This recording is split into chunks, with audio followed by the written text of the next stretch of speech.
Hello, everybody. Thank you so much for making time to join us again. With me today is Mike. Mike, you're welcome.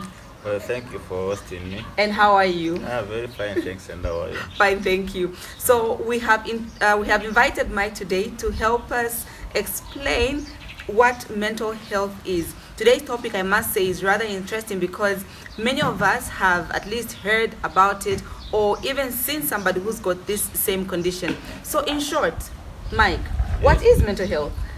Well, mental health is all about the functioning of the brain.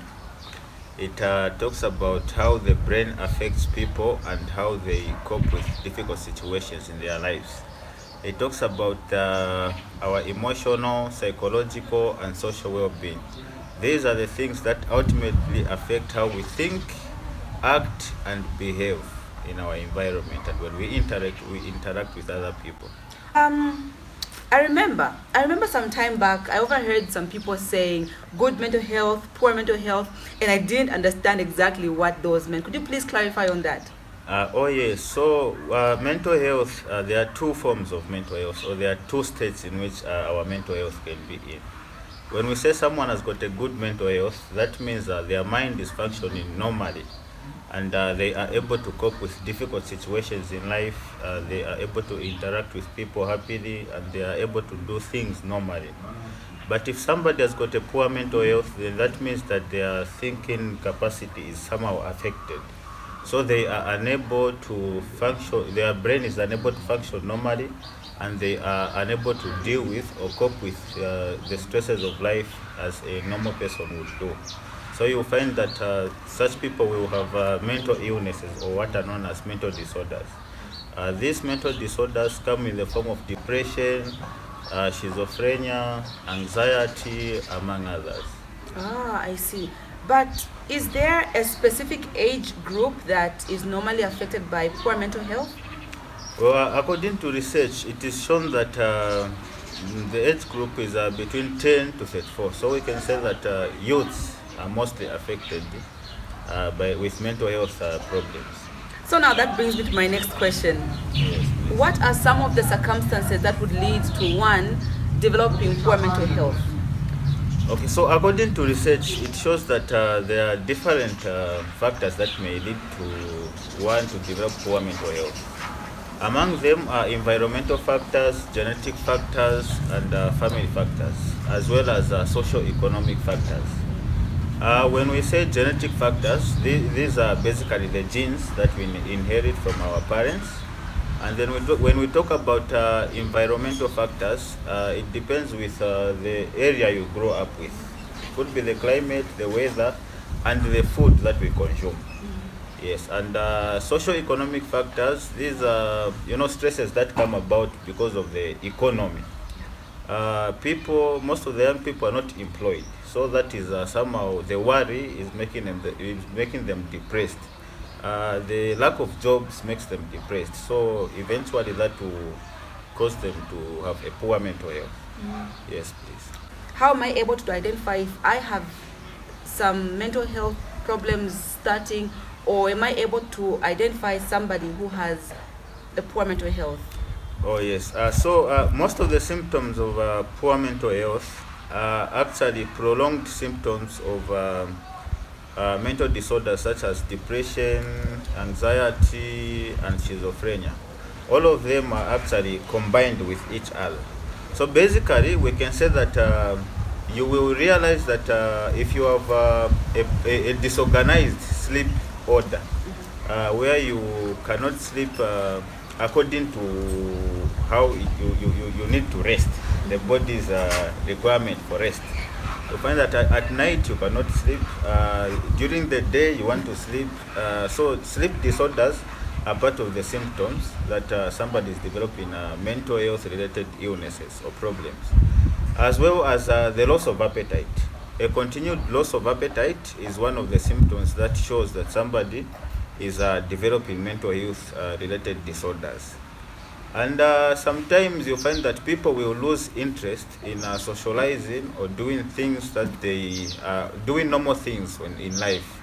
They will fail to engage with other people. They fail to have friends. They want to isolate themselves and be by themselves. And if you see that somebody is doing those things, then you have to realize that they are developing mental disorders.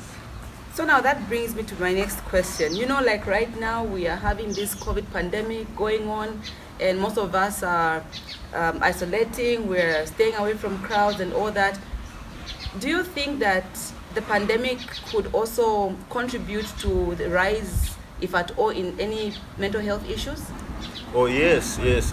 The new normal actually has contributed greatly to people having a poor mental health.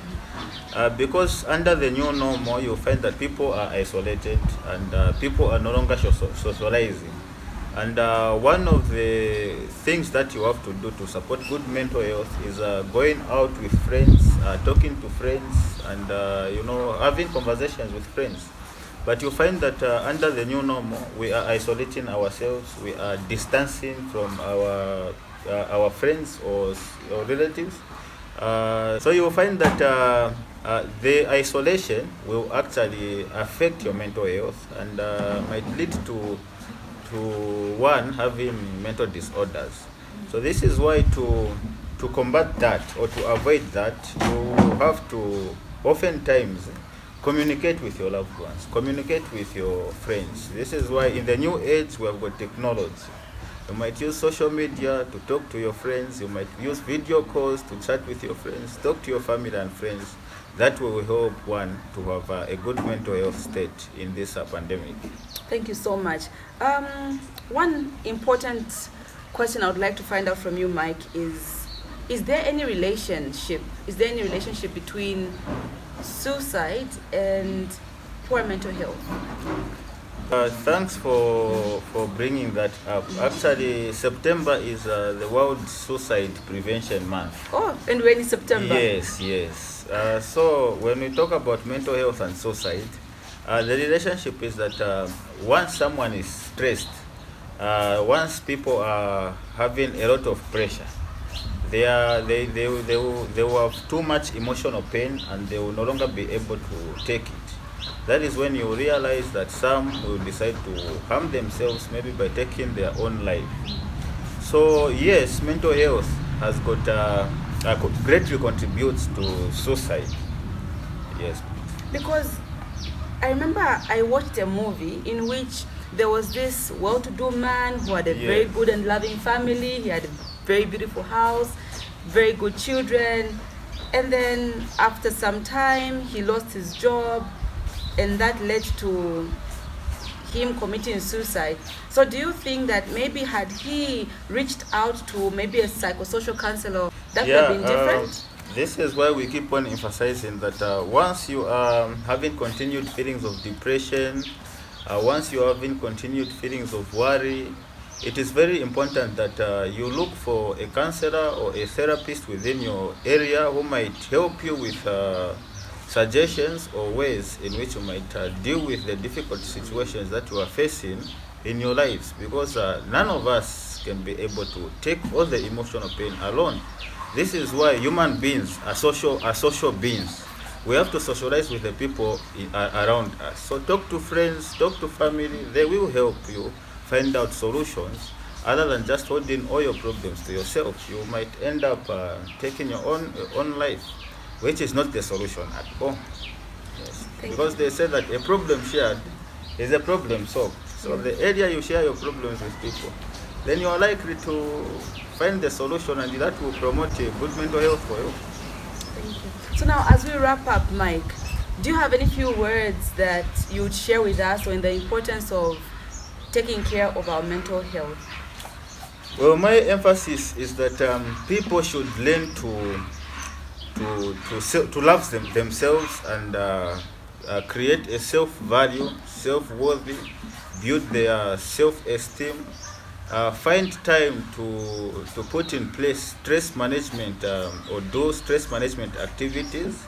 This will mean that we should find time to do some sports, exercises, read books, do some cooking. Those are the things that will actually make your mind be active and make one have a good mental health. and watch our eating habits, our diet as well. The food that we eat has got the ability to affect our mental health, because there are certain chemicals that come from these foods that will actually influence the way our mind